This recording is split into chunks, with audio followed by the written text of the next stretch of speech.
আমি অনেক আগে থেকে চেতাম উনি আমাদের দেশকে লিড করুক। এক প্রকার বলা যে স্বপ্ন পূরণ। ইউনূস সাহেব আমাদের দেশকে লিড করছেন, স্যার এসেছেন, আমরা সুন্দর একটা বাংলাদেশ দেখতে পারবো। কারণ বড় ব্রড মাইন্ডেড কেউ যে সময় এখন একটা বড় পজিশন হোল্ড করে, আপনি ভালো কিছুই আশা করবেন। আর ওনার মতো মানুষের কাছ থেকে আপনি যদি কম ভালো আশা করেন, সেটা আসলে অনেক ভালো।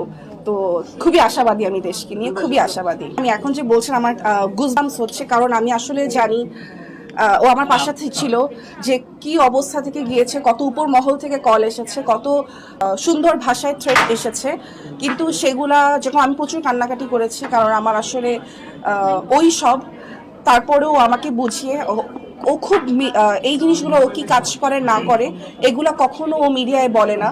ও সব মাস্ক পরে বের হয়, একটা টুপি পরে বের হয়, যাতে ওকে কেউ না চিনে, কারণ ও চায় সবার মধ্যে একজন হয়ে থাকতে।